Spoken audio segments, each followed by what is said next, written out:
Hello, and welcome to this comprehensive training session on delta sleep-inducing peptide, commonly referred to as DSIP. This session will provide a thorough understanding of the mechanism of action, clinical applications, dosage protocols, risks, benefits, alternatives, and patient considerations for using DSIP. Additionally, we will review 3 clinical case studies and explore recommended laboratory evaluations to ensure safe and effective use.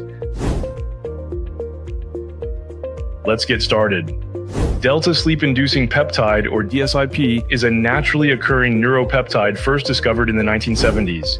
It is named for its role in promoting delta wave sleep, a stage of deep restorative sleep critical for overall health. DSIP is involved in regulating sleep, stress response, and pain modulation.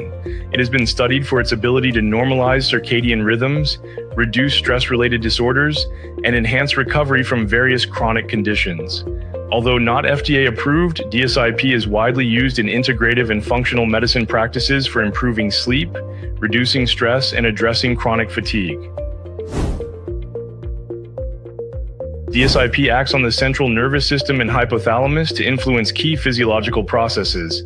Sleep regulation. DSIP promotes delta wave activity, which enhances deep restorative sleep.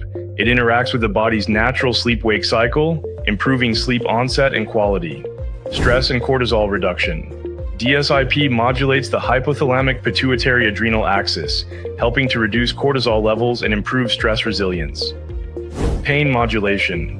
By influencing opioid receptors and endorphin release, DSIP has been shown to reduce pain sensitivity and enhance pain tolerance. Neuroprotection. DSIP protects the brain from oxidative stress, supporting recovery from neurological injuries and disorders. Hormonal balance.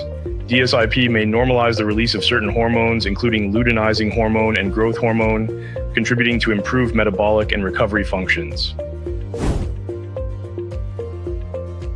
DSIP has been explored for various clinical applications, including sleep disorders, insomnia, circadian rhythm disturbances, shift work, sleep disorder, chronic stress and fatigue, adrenal fatigue and cortisol dysregulation, chronic fatigue syndrome, pain management, fibromyalgia, chronic pain conditions, recovery enhancement, recovery from physical or mental exertion, post-surgical recovery, mood disorders, anxiety and depression associated with poor sleep or chronic stress.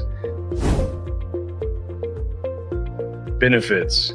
The potential benefits of DSIP include improved sleep quality and duration, particularly in individuals with chronic insomnia, reduced cortisol levels and improved stress management, enhanced pain tolerance and reduction in chronic pain symptoms, neuroprotective effects that support brain health and recovery, improved hormonal regulation, including growth hormone and luteinizing hormone.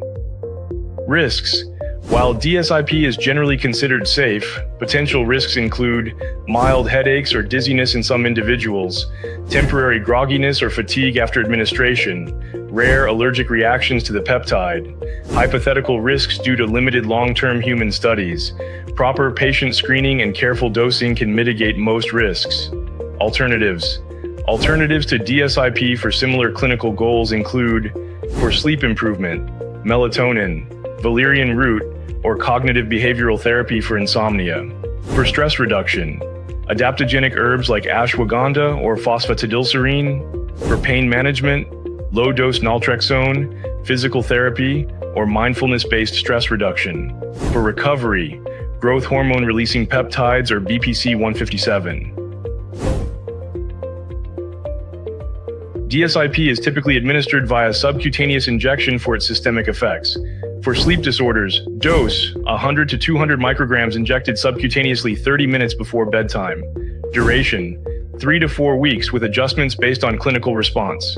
For stress or fatigue, dose 100 to 300 micrograms injected once daily in the evening. For chronic pain or recovery, dose 200 to 500 micrograms injected subcutaneously daily for 4 to 6 weeks. Treatment duration should be individualized based on patient needs and clinical progress. While DSIP is well tolerated, pre-treatment and ongoing monitoring can enhance safety and effectiveness. Baseline testing, comprehensive metabolic panel, CMP, cortisol levels, morning and evening, sleep studies if applicable, condition-specific testing, for stress, adrenal function testing, such as a 4-point salivary cortisol test. For chronic pain, inflammatory markers including C-reactive protein, CRP, and erythrocyte sedimentation rate, ESR. Monitoring, regular assessments of sleep quality and duration, using patient logs or sleep tracking devices, periodic cortisol testing for patients treated for stress-related conditions. Case study 1. Chronic insomnia in a shift worker. A 40-year-old male nurse presents with chronic insomnia due to rotating shift work. Despite trying melatonin and sleep hygiene interventions, he continues to experience difficulty falling asleep and waking refreshed. Treatment protocol: DSIP, 150 micrograms injected subcutaneously, 30 minutes before bedtime, daily for 4 weeks. Outcome: the patient reported improved sleep onset by week 1 and deeper, more restorative sleep by week 3. His energy levels and mood also improved significantly. Case study 2. Adrenal fatigue and high cortisol. A 35-year-old female presents with symptoms of adrenal fatigue, including chronic fatigue, brain fog, and elevated evening cortisol levels, confirmed by salivary testing. Treatment protocol: DSIP, 200 micrograms injected subcutaneously daily in the evening for 6 weeks. Outcome: by week 4, cortisol levels normalized and the patient reported reduced fatigue and improved cognitive clarity. Case study 3. Fibromyalgia with poor sleep quality. A 50-year-old female with fibromyalgia reports widespread pain and non-restorative sleep. She has tried various medications, including low-dose naltrexone, with minimal improvement. Treatment protocol: DSIP, 200 micrograms injected subcutaneously nightly for 8 weeks. Outcome: the patient experienced significant pain reduction and improved sleep quality by week 6.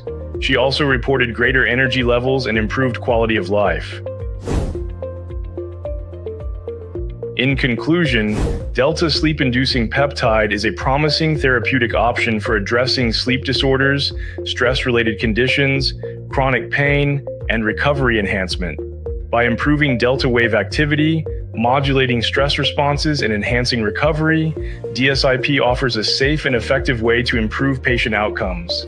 While it is not a replacement for foundational lifestyle interventions, it can be a powerful adjunct for patients with treatment-resistant symptoms. Want to introduce peptide therapy to your patients?